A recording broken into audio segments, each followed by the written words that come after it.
Assalamualaikum warahmatullahi wabarakatuh. Halo teman-teman, perkenalkan nama saya Dandi Apriandi dari Fakultas Keguruan dan Ilmu Pendidikan, Program Studi Pendidikan Matematika. Saya akan memenuhi tugas dari mata kuliah belajar dan pembelajaran. Saya akan sedikit menjelaskan materi mengenai unsur-unsur dinamis belajar dan pembelajaran. Dengan mempelajari unsur-unsur dinamis belajar dan pembelajaran, diharapkan Anda dapat 1. Menyebutkan dan menjelaskan dinamika siswa dalam belajar. 2. Mengaplikasikan dinamika siswa dalam belajar. 3. Menyebutkan dan menjelaskan dinamika guru dalam pembelajaran. Dan keempat, mengaplikasikan dinamika guru dalam pembelajaran.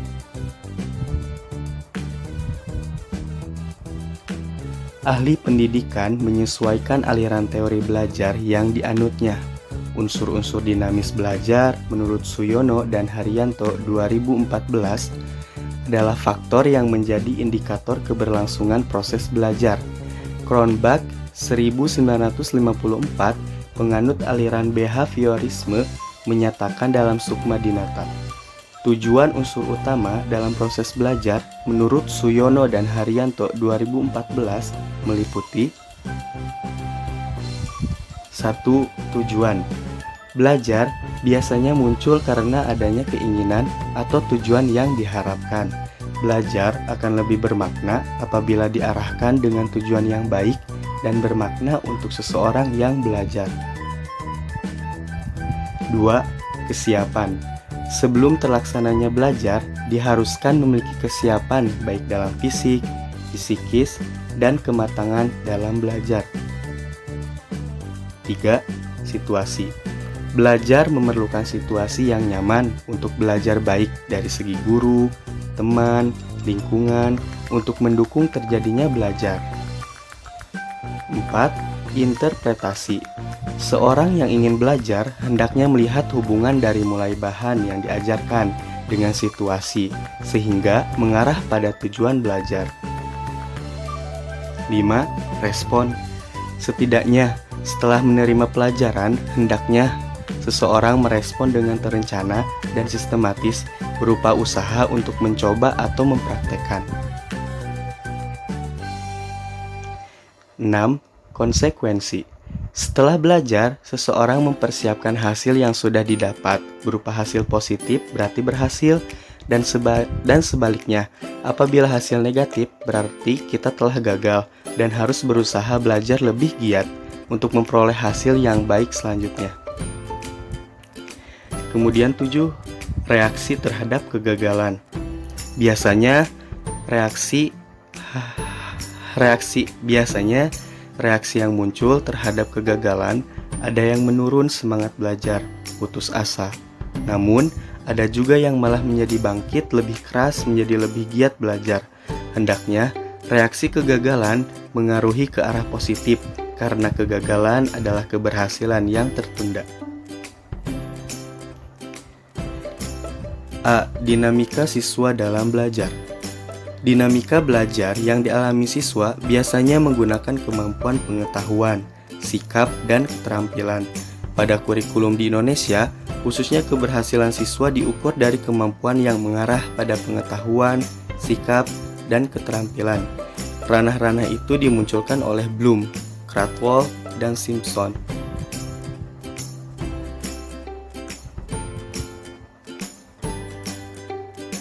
Implementasi 4 pilar pembelajaran UNESCO pada praktik pendidikan.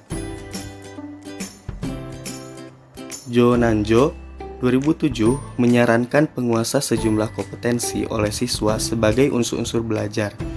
Menurut Suryono dan Haryanto 2014, kompetensi yang harus dikuasai siswa dalam mengumpulkan, memilih, mengelola, dan mengolah informasi. Ranah kognitif Bloom, Dimyati, dan Mujiono 2013 terdiri dari 1. Pengetahuan.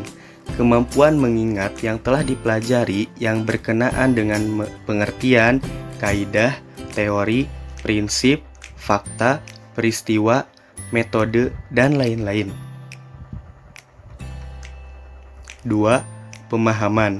Kemampuan memahami arti dan makna yang telah dipelajari. Ketiga, penerapan.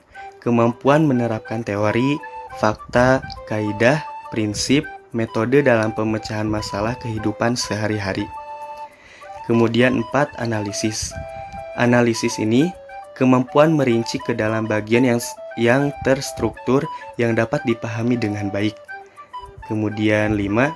Sintesis, kemampuan membentuk pola baru. Kemudian 6. Evaluasi, yaitu kemampuan membentuk pendapat berdasarkan kriteria.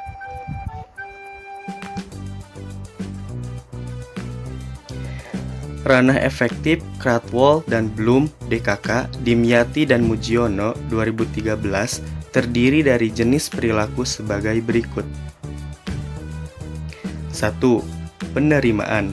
Kemampuan menjadi peka dan menerima apa adanya. Contohnya, mengakui adanya perbedaan. 2. Partisipasi. Kerelaan berpartisipasi dan memperhatikan dalam kegiatan belajar. Contohnya, mematuhi aturan dan berdiskusi kelompok. Kemudian 3. Penilaian. Ketiga itu penilaian dan penentuan sikap. Kemampuan memberikan nilai dan menentukan sikap. Contoh, menerima pendapat orang lain. 4. Organisasi. Kemampuan membentuk sistem nilai sebagai pedoman hidup. Contohnya, menempatkan nilai sebagai pedoman hidup. Kemudian 5. Pembentukan pola hidup. Kemampuan menghayati nilai sebagai pegangan hidup. Contohnya, mempertimbangkan dan menunjukkan tindakan disiplin. Ranah psikomotorik Simpson, Dimyati, dan Mujiono 2013 terdiri jenis perilaku sebagai berikut. 1. Persepsi. Persepsi yaitu memilah-milah dan peka dalam berbagai hal. Kemudian 2. Ada kesiapan, yaitu kemampuan bersiap diri secara fisik. Kemudian ada gerakan terbimbing, kemampuan meniru contoh. Kemudian ada gerakan terbiasa, keterampilan yang berpegang pada pola. Kemudian ada gerakan kompleks, yaitu keterampilan luwes, lancar, gesit, dan lincah. Lalu penyesuaian, kemampuan mengubah dan mengatur kembali. Terakhir, ada kreativitas, kemampuan menciptakan pola baru.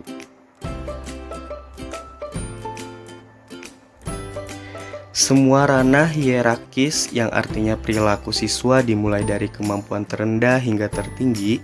Setiap siswa mengalami fase-fase kemampuan sesuai dengan usia, lingkungan belajar mereka. Contohnya, siswa yang mempunyai kemampuan penerapan pasti sebelumnya mereka sudah memiliki kemampuan pemahaman dan pengetahuan lebih dulu.